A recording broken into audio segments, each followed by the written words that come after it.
It's my second favorite episode of the year because this year we're doing our annual How Do You Like That Movie podcast awards. And that's all I got for an intro.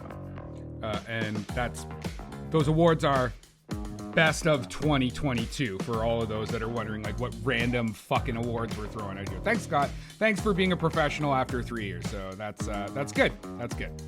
Well, after 3 years, I'd figure, this is our annual How'd You Like That Movie awards. So they should already know the fucking format.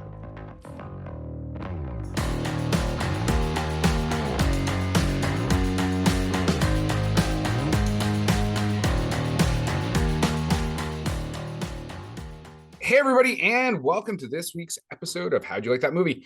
As Scott alluded to, and I corrected him on, we are doing our best of 2022 awards. We are going to be doing Best Picture, Best Male and Female Actor, Best Director, and then each one of us is going to come with a random wild card that neither one of us knows about. So let's just get right into the good stuff. Scott, why don't you take us away, man? Yeah. As I guess it would be a disclaimer, there's a shit ton of movies this year that I haven't watched, so this is going to be a fun fucking list. Specifically, I do want to point out, unless something changed since the last time I talked to you, Scott, you did not see Avatar, The Way of Water, correct? No, I haven't, but in reality, it would not be on my list. Oh, okay. So even if I did. I do want to put that asterisk. It is a big film. It is a big film, and it's definitely one I'm going to watch. At over 3.5 hours, we had a snowstorm here in Ontario, Canada, which precluded me from having some days to watch some of those longer films, and I chose to watch Babylon. I made my choice. I'm gonna be happy with sticking to that choice. So, Avatar is not going to be reviewed because neither of us fucking saw it. So, all right, Scott, no. Why don't you go first, or however you want to go? I don't know. Do you want to just do like rock, paper, scissors onto the screen and whoever wins goes first? Sure. Are we doing like we're doing it once or the fact this is a fucking audio podcast. The fact that you agreed to that. Yeah, sure. You go. You just go. You go. I'm gonna go with the hardest category I had this year, and that was Best Actor. Oh, like male actor? Male actor, yeah. All right, cool. From the films that I did watch this year, it was the hardest one that I was like to fill people in. So this is what I got so far. So I got Daniel Craig for Glass Onion, Sam Rockwell for See How They Run, Adam Sandler for Hustle, and then Colin Farrell for the fucking Banshees of Inisherin. I don't know. We're not going to try and do drum roll because it fucking fucks up our producer's fucking audio. Oh, okay. I was like, we always did a drum roll before. I was waiting for it. I'm going to go with Colin Farrell. I think he's going to take it because I really did enjoy that movie, and I enjoyed his performance a lot. Like, it was fucking funny. Congratulations, Colin. I'm pretty sure you have an Academy Award nomination. But this is now you have fucking... you should probably just fucking retire. It's as good as it gets. You're done. Congratulations on a great career. Listen, man, The Banshees of Inisherin is a fantastic film. And Colin Farrell is the kind of like sad sap. And listen, if you have not seen this film, do watch it. It'll cut your heart out, though. It is so fucking sad. It's sad in the way the Irish can be sad. Even when they're happy, they are somehow sad and a bit depressing. You know what I mean? Like the conflict between him and what's the supporting actor's name? Oh, Brandon Gleeson? Yeah, is so intense. And Colin Farrell's inability to just understand the gravity of the situation that he finds himself in. And like I said, Martin McDough did an amazing job with this film. It looks beautiful, shot in Ireland. It's a bit of a period piece. It's like 1921. Highly recommend seeing this film. I do agree, but I think in terms of, well, once we get to my first favorite episode, which is when we do our Oscar predictions once they're nominated, I think Barry, I believe you pronounce his last name Keoghan, Okay. the one who played Dominic. Oh yeah. I think he will get the best supporting, not Brandon Gleeson. Really? I mean, he did actually even the sister, like this thing was so well cast, so perfect. And Martin McDougall he's an Irish playwright and screenwriter, right? So it's not like some American wrote that and that's all just like their interpretation of like being Irish. Like he lives there, he's basically writing for his people, and it felt so authentic. Yeah, I'd like their first collaboration in Bruges. I think that's what it's called, in Bruges. In Bruges, that's the one shot in Belgium. Yeah, that one was fucking good too. It's a good team. I also love the donkey. I think it played an amazing role. I think it should be nominated for best supporting donkey. Actually, it is lead donkey. It is lead donkey, or possibly small pony. So, okay, cool, yours. So I have three major players competing for my best actor.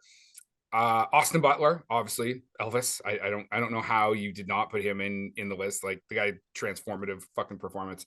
I told you when we did Elvis that he's best supporting. Get the fuck. Okay, well, hold on a sec. So, actually, I misspoke. I actually my two, because I found that there was really only, out of all the performances I watched this year, it was Austin Butler or Colin Farrell. Like those two were the two head to head, and I actually gave it to Austin Butler because of his just transformative performance. And if you're going to say that fucking Tom Hanks is the lead in Elvis because he's the narrator, the movie's literally called fucking Elvis. It literally, you can look at screen time. So like, who the fuck is the lead in Elvis if it's not Austin Butler?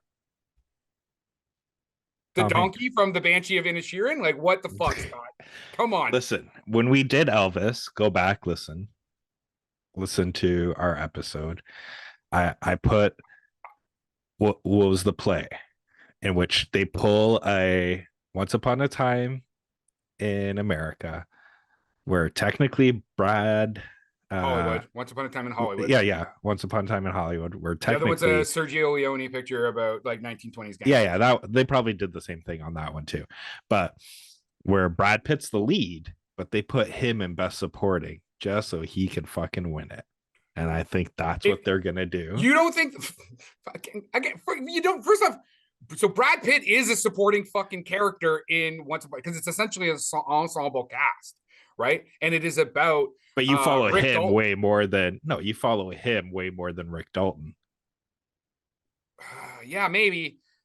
I mean, I don't know if there is a true. Does Rick Dalton fucking fight Bruce Lee? No, Rick Dalton doesn't fucking fight Bruce Lee.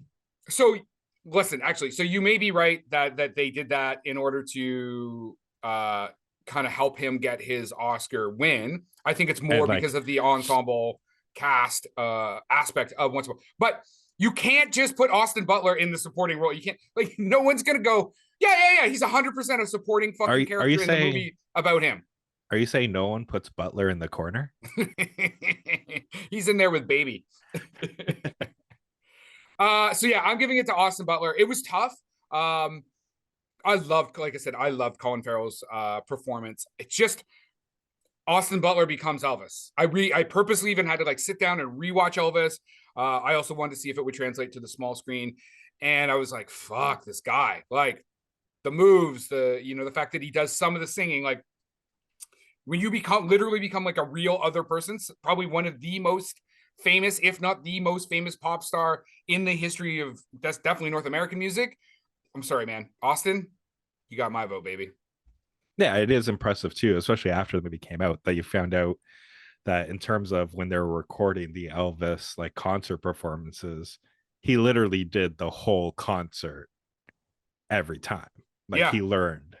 Like it is impressive. But yeah, like he not only did he play Elvis, but he had to recreate concerts that they had footage from. So he had to move around the stage. He had to do all that stuff in exactly the same manner as Elvis did in the 70s or whatever period it was, right? So yeah. So that's the okay. best. So are we good? You want to move on? Yeah. No, go ahead. So I'm going to jump to my wild card spot. Actually, no. I'm going to do, because I need to do this in a specific order. So I'm going to do my best female actor, just because, and you'll understand why. So my nominees for this are Cate Blanchett for Tar, Taylor Russell, Bones and All, Danielle Deadweiler for Everything Everywhere All at Once, and Mia Goth for X. And I'm giving mine, and this was tough, definitely. So I'm giving it to Taylor Russell for Bones and All. She did did you see Bones and All? First off, did you see Bones and All? I never got to. That fucking movie blew my mind. Like, it is a fucked up movie by Luca Guadagnino, who did was it Call Me by Your Name? Yeah, Call Me by Your Name, where he worked with my favorite actor Chalamet, or whatever the fuck his actual name is. And yet again, he plays exactly, even in a film, an artistic film about cannibals, he still plays the same fucking boring ass fucking character. You know what I mean? So wasn't super impressed. Like, I mean, he's fine. He did fine in that role. But Taylor is the type of actor that Zendaya, I thought Zendaya was gonna be, and now I've seen Zendaya kind of just become kind of like a bit of a pop sensation. I'm not really loving the choices that Zendaya has been making for her film work. I thought she did great in the first season of Euphoria. Then the second season was just like super gratuitous. Yeah, she's doing Dune, and she's actually becoming kind of like, how do you say his name? Timothy Chalamet? Is that how you say his last name? Okay, anyway. You're the president of his fan club, man. You should fucking know. She's become like a very kind of two-dimensional actor. And also because she's doing so much like commercial work, like as in commercials, you see her all the time, and I'm fucking tired of her. So the really hard choice was between Cate Blanchett's role in Tar as like this powerful lesbian director, and up until I saw Bones and All, she was who I was going to give it to. And then I watched Bones and All, and I was so impressed with like this young actor's ability to both be like a vicious cannibal and also like super emotional, like the amount of range that she has at a young age. And I'll be honest, one of the things that tipped the scale, she's from Vancouver, British Columbia. So sorry, Kate. I know you're part of the Commonwealth, but I gotta give it to our homegirl Taylor Russell for Bones and All. And if you have not seen Bones and All, so also Luca Guadagnino, the director, he also did the remake of Suspiria, which is fantastic as well. You should watch both Suspirias back to back. But Bones and All is like this super beautifully shot art picture that is so graphic with its cannibalism that it borders on almost like body horror. There's a scene in it where Taylor's character reaches into this dude's body and like pulls out his organs through a hole, and you see all this when they eat the bodies. They eat them like alive or recently dead, and you see them like chew. It's like Night of the Living Dead, but with realism, and then this beautiful cinematography. And it's like, so it's not like so they didn't kind of glamorize it like in Hannibal, where he like cooked it up with some fava beans. He had a nice Chianti. No, man, it's more the way a wolf would eat you, like just like bite into you and rip you apart. But it's also like the cannibalism is just the setup for why these people are on the road. They can't live in normal society. Her character basically like almost eats one of her classmates, and her dad's like, you gotta get the fuck out of here, the cops are gonna come. And so she goes like kind of on a road. It's like a road story, and that's when she meets Charlemagne's character, and they eat some people together, and it's like Romeo and Juliet meets cannibals. Like, it's fucked, but it's so beautifully shot and so touching. But the cannibalism is like Kris turns his head away graphic. Okay. Yeah. So Taylor Russell, 100%. but again, Tar Kate Blanchett was it was such a tight race with Kate Blanchett for Tar. But yeah, I want to give it to our hometown hero. So Okay. And now, so who are the other, like, I know it was a two-person race, but who was the other people in your? Daniel Deadweiler for, or sorry, no, Daniel Deadweiler was not for Everything Everywhere at Once. She was Okay, for that's Till. She was for Till. Sorry, it's Michelle Yeoh was for Everything Everywhere at Once. okay. And That's what. my problem with Till is I wasn't actually able to, like, I had to just watch like tons of trailers and stuff like that and get a sense. And I looked at all the award nominations. It's the only reason she ended up on the list, because I could not watch it without buying it at this stage. So Okay, anyway, yeah. that's all. I just wanted to make sure because you said like an actor in a movie. I'm like, Yeah, who I are you read it off giving my it to? spreadsheet, and what had happened is I had moved one column and not all the columns. So Okay, thanks for picking that up. all right. So for mine, for actress, I got Chris's favorite, Amber Midhunter for Prey. Are you Jesus? Really? Out of all of the fucking films? Wait, I'm not Oh, done. okay. Go ahead. I got Dakota Johnson for Cha Cha Real Smooth. I got, I always pronounce her name wrong. Sorry. Oh, was it is it Saoirse Ronan? Saoirse Ronan for See How They Run. I got Florence Pugh for The Wonder. And I got Michelle Yeoh for Everything Everywhere All at Once. And my winner is Michelle Yeoh for Everything Everywhere All at Once. I think you're going to be Mrs. on, Wang, are you with us? You and the rest of the I am world paying are attention. in the same category for the most part. I did not love.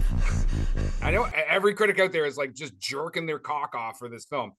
I watched it twice, and I'm still like, it's interesting, but I did not enjoy Everything Everywhere All. What was your take on it?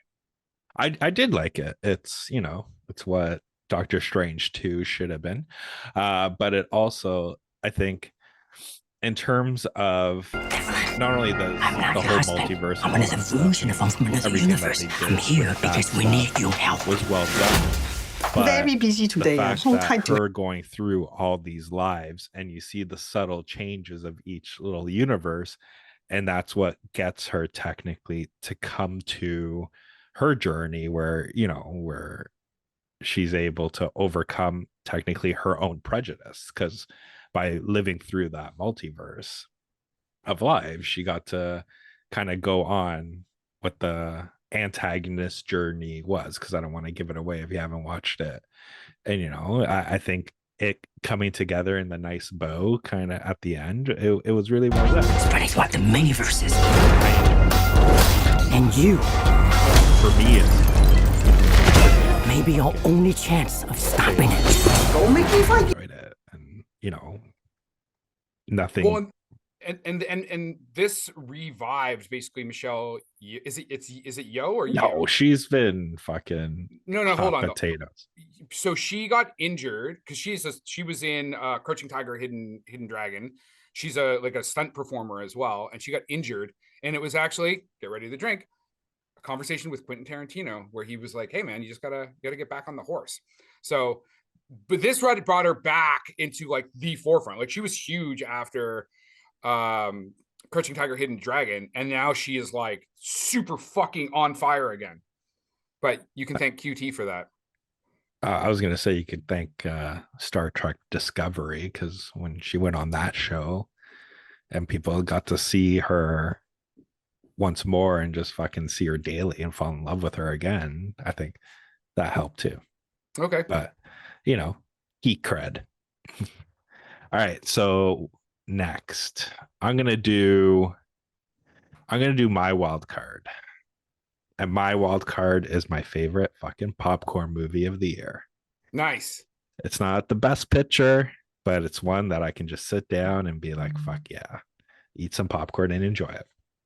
So my nominees are The Adam Project, The Black Phone, Cha Cha Real Smooth, Prey, and Violent Night. And my winner this was a toss up between fucking Violent Night and The Adam Project, but I'm gonna go with Violent Night because I went in with no fucking expectations, and now this will become a holiday fucking film for the Vega household. How good is it? I haven't seen it. Is it like an exploitation film? No, think of literally Santa Claus as John McClane, and there's literally a kid who acts as Kevin McAllister, who sets up the fucking Home Alone traps, but you actually see the real life outcomes of what these Home Alone traps would fucking do in real life. That Like, it's just, yeah, it's just literally like enjoyment 101. Isn't like the plot sort of is shit, the acting isn't the best, but it's fucking funny as hell. There's literally like now Santa Claus is a fucking Viking with a hammer to just bash people's heads in. It's just one concept written after another concept, bunch them all together, and you have fucking Christmas glee.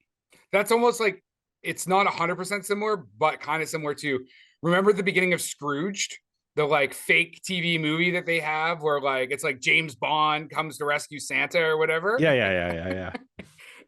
So I mean, yeah, I've heard lots of good things, like as it's just being like an enjoyable sleigh ride through fun and violence.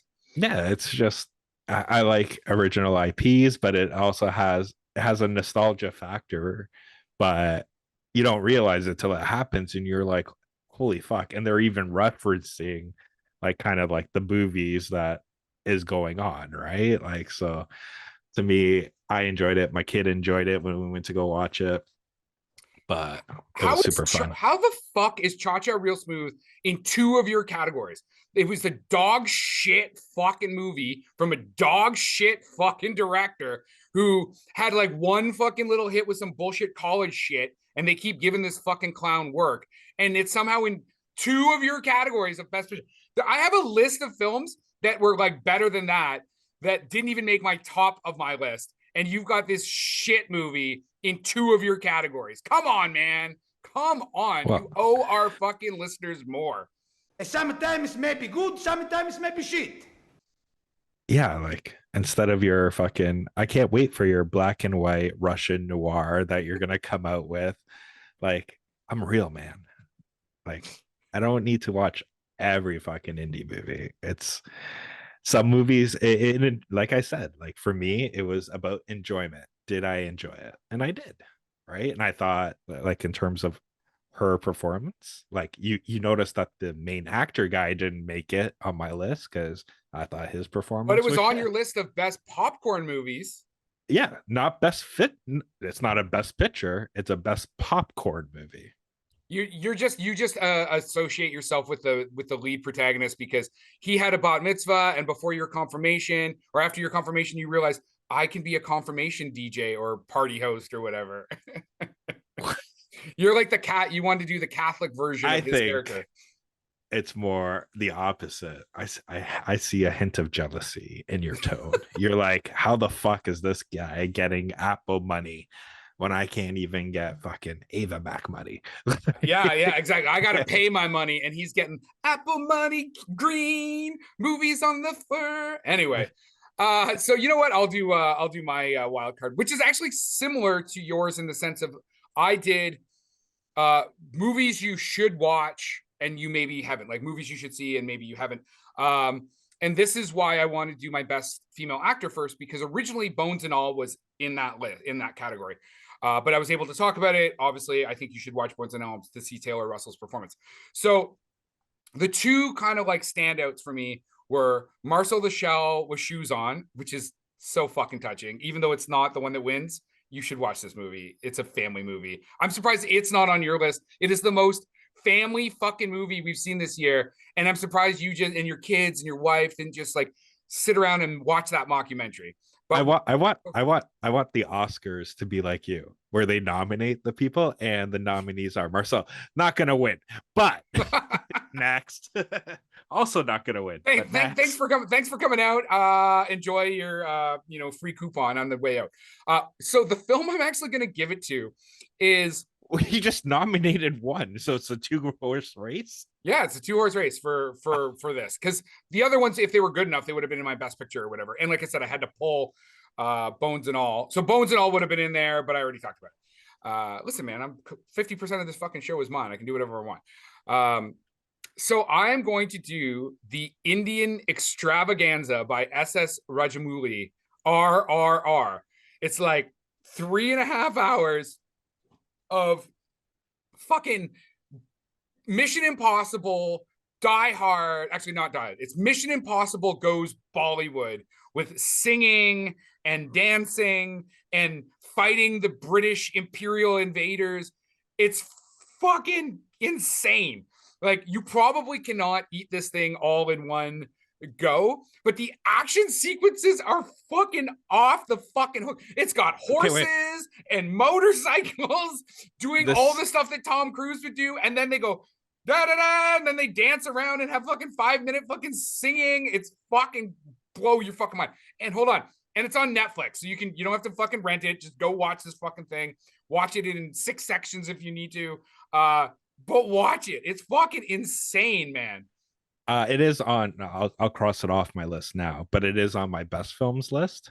Oh wow! Because to me, this was Cecil B. DeMille mixed with a Michael Bay film. You fucking read that quote somewhere. You did not just make that fucking quote up. No, because it wasn't like the first hour of that movie, and I did appreciate that it's technically written in sections. Like, you get each fucking R. Yes. Like within the 3 which hours. Is basically a big long cold open, and then they're like, bam, we are brothers and we are fighting. Do do do do do. No, it's like we can fucking dance better than the English. That was right. I forgot about the Kid and Play kick step fucking dance battle that's in there as well. Yeah, you're right. But yeah, the reason why, because like it's like an old school like epic film. Yeah, like Ben-Hur or something like that. Right. And then all of a sudden it's like fast paced, like violence right in front of you that throws in fucking slow motion. Like, I've never seen so much wood shatter and follow pieces like everywhere. And then you're like, and massive leaps, like jumping off of stuff, and like almost like a Super Mario Brothers, like yeah, that was like the Michael Bay shit where, physics doesn't really fucking exist in his films, right? Like, and also instead of just throwing a rope to a kid, you take a horse and a motorcycle, you do some sign language, and then you fucking jump both of those things, spin around, wrap yourself in a flat. I was like, what the fuck, guys?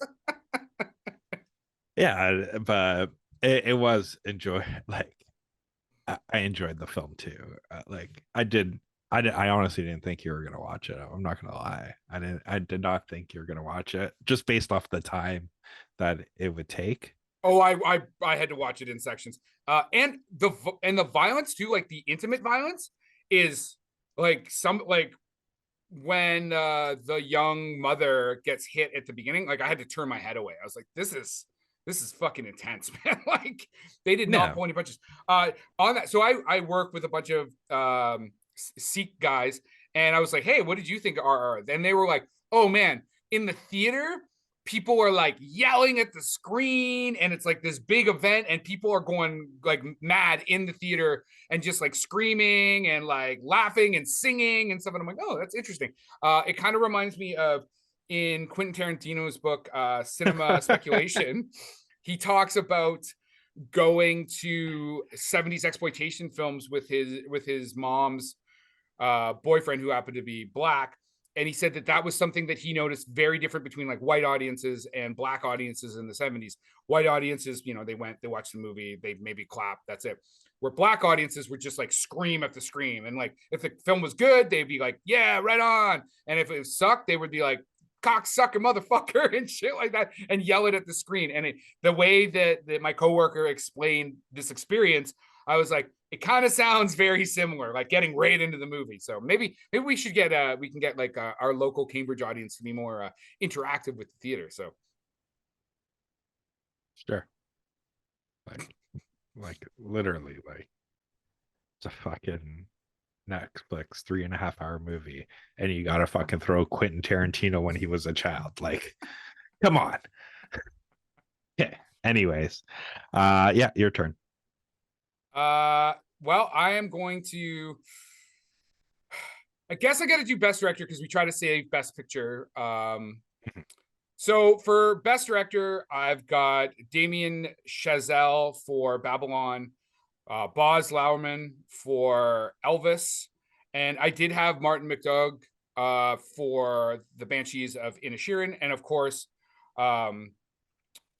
SS Rajamouli for RRR. I mean, like, it's a fucking epic picture. Like, so I'm actually giving best direction to Baz Luhrmann. I thought the pacing of Elvis is perfect.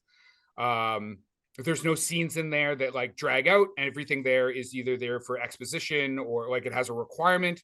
And it's done in his grandiose, Romeo and Juliet, Moulin Rouge, yada, yada, yada, that fashion, which is extremely difficult. Like, I mean, that's the difference between like, so Martin McDougall, like he's got this beautiful picture and again, the storytelling aspect is perfect, but it's a very standard picture, right? You're telling a little story, you're in a little village, Baz is dealing with this massive like choreography and crazy sets and just it's just the insanity of the picture itself makes me think or makes me realize just like how good a director he is. So yeah, I'm giving my best director to Baz Luhrmann. Okay.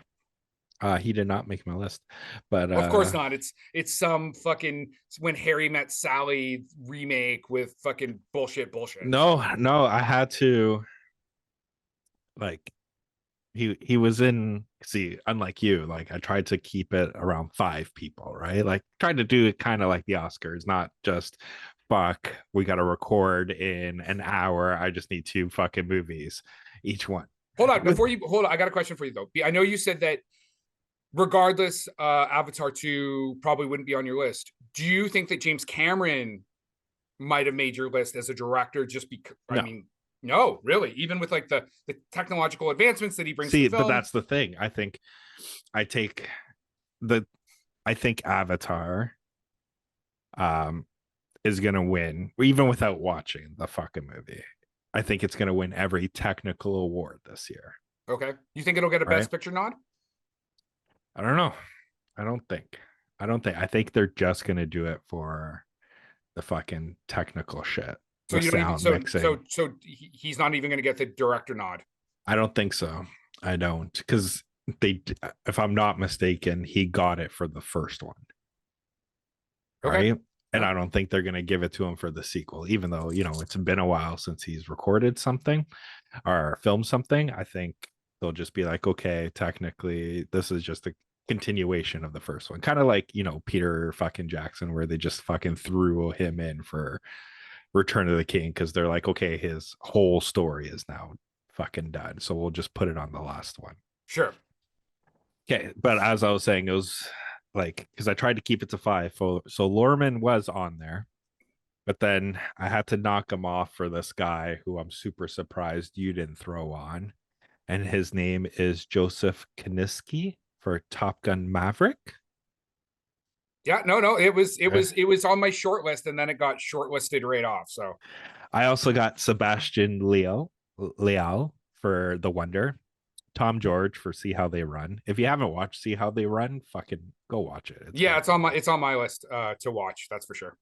I got Dan Kahn and Daniel Schritt for Everything Everywhere All at Once. Hold on. Are you giving this to fucking Steven Spielberg, like, just because you're a fucking hoe for his movies? I haven't watched The Fabelmans. Okay. I was waiting for the shoe to drop and be like, and I'm giving it to Spielberg because I fucking love Spielberg. And then I got Ty West for X/Pearl. Oh, interesting. You're putting them together as one because they're kind of like one storyline? and fucking pretty much both filmed at the same fucking time. Interesting. Right. Interesting. Yeah. And the fact that he literally did two separate genres with the same kind of universe, I appreciated. So I kind of gave it to him there. And my last guy was another person I'm surprised wasn't on your fucking list, but it was Matt Reeves for the Batman. Really? Not even nothing? Fucking deadpan. I just threw that in just because I thought you were gonna like freak out like the cha-cha real smooth. But my winner for this one, and it's really gonna hurt me to say it, but it is Joseph Perniski for Top Gun Maverick. For best direction. That's interesting. Yeah, especially with all the aerial scenes that they had to do here, right? Like, I think making like my thoughts on the first film have been said. Best film ever made. Yeah, I don't need to say them again, but I think he did a real fucking job, not only in trying to doing an homage to Tony Scott for how he did it, but actually bringing his own and using the technology that they had now, in which you actually felt like you're way more like in those planes than just two guys in a green screen with a motion box like flight simulator. Like, I think he did a really good job, especially with some of those takes he had to do were all one takes. So to make sure everything was set up perfectly so he can get his one shot, I think that gives him more. And I think really so. So first off, I think it's the cinematographer that you should be fucking filleting right now. And I have a feeling that Tom fucking Cruise had a lot to do with the way that fucking movie turned out. And I don't just mean because he's in it, but like, this is what we're going to do. I do agree with you. He did a good a good job of he did a good job of filling Scott's shoes, if you can say that happened. I mean, the acting's not great. I still think the original Top Gun is a fucking better movie other than the cinematography. Like, it's a much more enjoyable if it's going to be a popcorn film. But hey, that's you're allowed to pick that. I mean, I think you had some better directors on there. Yeah, it's fine. Like, again, he definitely didn't get on my short list even for best director. It was on my short list for best picture. So go ahead. Say your short list for. Oh wait, no, it's yours no. for. No, well, yeah. Now it's you. No, because I did best director. But okay, yeah. So now doesn't matter. We got one fucking category. It's not like I was gonna say it's best film, right? Yeah, man. So I got X / Pearl because same thing. Like, I really liked both. I got Hustle. I did have Top Gun Maverick. I had Everything Everywhere All at Once and Glass Onion, which I really enjoyed as well. Before you say your answer, can you explain why you had it on your best director list, Top Gun Maverick, but it didn't make your best picture list? It did. It was the third one I said. Oh, I thought you said not Top Gun Maverick. No, and Top Gun Maverick. Oh, okay. So do you want to like fucking like poke more, like fucking stab me more in terms of my choices? Like, is this not a free fucking world where I can pick a director and not a movie? Oh shit! When did I get stabbed? So Scott, this is how this works. So we're gonna pick directors and stuff. I'm gonna give you the list of what directors you can pick, and then I'm also gonna tell you who can win. Does that sound great? All right, fantastic. I'll see you. So later. This is the Golden Globes, right? Yeah, exactly. The only people that win are the names that we already know. Yeah. Which is also sometimes like the Academy Awards, especially in the international film category. It's like, oh, I don't know those people. Oh, I know that guy. Fuck, Matt Magnuson. We're gonna give that guy the fucking award. Yeah, for me, in terms of best picture, I'm gonna give it to Everything Everywhere All at Once. Because I think having the high concept, having the original IP, original story, and just fucking pure enjoyment, and especially like in terms of what they did with the editing, what they did with the sound mixing when they built this thing fucking together, I think out of the films I watched, it was the best composition of every category that I think it deserves the everything everywhere all at once fucking best picture. And again, I think that you and the Academy are going to be in line, at least when it comes to nominations. Like this film is doing very well. Gotham Awards, Independent Spirit Awards, Critics' Choice Awards. Like it's getting lots of nods. I mean, I still think it's funny they're doing the Golden Globes again. And anytime I see any Golden Globe nods, I'm like, yeah, those are bullshit awards. Nobody cares about those anymore because we know how fucking rigged the system is. So it was. So for Best Picture, I've got Babylon, I've got Elvis, I've got Tar, and I've got Everything Everywhere All at Once. And I went, and this, I got to explain this because this is going to be, people are not going to understand how I ended up here. So I went with Babylon as my Best Picture, and it's getting killed by critics and the audience. Like it's under, I think it's 50% critics and like 40 something percent with the audience, whatever it is, it's low. My Best Actor and Best Director went to Elvis, but my Best Picture didn't. And Elvis was actually my Best Picture up until when I went and saw Babylon yesterday. And I think that as a filmmaker, there are parts of Babylon that you chuckle. Like I was laughing at, like seeing the crazy first assistant director running around like they're on fire. There was aspects of it that I enjoyed and other filmmakers might enjoy that the regular like audience is gonna be like, this is fucking stupid.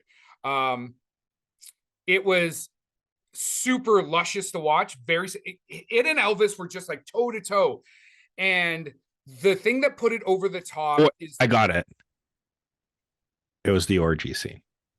The orgies, plural scenes sometimes, like nice. The cocaine. That's what put it over the top. Oh yeah, man. It was so and that was the thing. So Elvis was almost just like a bit more PG. And that just allowed Babylon to like slip forward. Like, because I didn't give Damien Chazelle Best Director because I felt so. Can you explain to me why a movie is Best Picture but not Best Director? Well, I was about to do that actually, because it's a bit not just long, but like there's a bit of kind of dead weight in it that could be taken out that Elvis doesn't have. Elvis is a much leaner picture, but because Babylon's a little more gritty, that's what pushed it over the top with Elvis. I was fucking laughing out loud at stuff in the theater, and like Brad Pitt, Margot Robbie, Tobey Maguire, like all of these people did just such a fucking amazing. Margot Robbie, man, she's such a. Again, she didn't end up on my Best Actor list, female, because it is more of an ensemble cast, and her role. I mean, listen. Cate Blanchett's role was much stronger from a pure dramatic presence, but Margot Robbie, like, I'll watch fucking anything. Put her in anything, and I'll fucking watch that movie. So, if you haven't seen Babylon, again, it's long. I think it's 3 hours, 20 minutes, or something like that. Go watch it. It's good. It's fucking beautiful to watch. I know the critics have been going at it for being like not really having a point, but I was so entertained. Like just the fucking craziness of the 1920s goes into like the 1930s. I mean, it ends in the 50s, but the main part is kind of 20s to 30s, the introduction of like talkies and all that. So lavish. You get to see Margot Robbie like puke on someone. You get to see an elephant shit on someone. Lots of people die. Margot Robbie gets bit by a fucking snake. Like, it's fucking crazy. And it's like, go, go, go, go. So are you going to? So my computer just I can still hear you. Okay, well, I'll just keep talking. So just keep you. talking. You can see me? Yeah. Oh, well, I can see you. Am I moving? Yeah. Okay, well, I can't see me, so anyway, we'll just keep talking. But good job on fucking spoiling half of the scenes in that movie. That Babylon is on my list to watch, and I do think when it comes to nominee time for the Academy, I think that is going to be nominated a lot, as well as The Fabelmans. Like anything to do with the fucking love of movies is going to be nominated a lot. So I wouldn't be surprised if Margot Robbie is, but now that you said you would watch anything that she's in it, next week I would like an in-depth review on the 2 Suicide Squad movies and the Harley Quinn Birds of Prey movies. You know, that's gonna be a bonus episode of How'd You Like That Movie right there. All right, fine. That's fine. I'll do it just because I put myself in that. We don't put Austin Butler in the corner, but Kris put himself in a box. So yes, I will watch those movies and I will give you a I don't know, what do you want, feedback or my fucking criticism? Sure. No, because I already know you're not gonna fucking watch them. You're just gonna be like, they're all shit. They're all shit. I am saying I will do this because I created this fucking shitstorm for myself. So if I'm ever going to learn to make sure I remember everybody's filmography before I make fucking big old fucking statements, it's like, oh, you get caught smoking? You're going to smoke that whole pack. Well, I guess I'm going to have to smoke that whole pack of Margot Rothmans. Margot Rothman? Well, the Rothmans, like the cigarettes. Jesus, come on, man. Get some fucking pop culture in you. So I don't have a video feed anymore, Scott. So do you have anything else to say on this episode? No, I'll say just like every year, go out, support your theaters, especially your local theaters. Keep these things going, because part of the things that make these films so good is the experience you have going out to the theaters to watching them with a bunch of fucking strangers that you can just talk shit about after the movie's over. That's half the fun. And that is our wrap for the day. Please like and subscribe to this podcast. Tell your friends. If you want to get a hold of us, reach us at the www.howdyoulikethatmovie.com.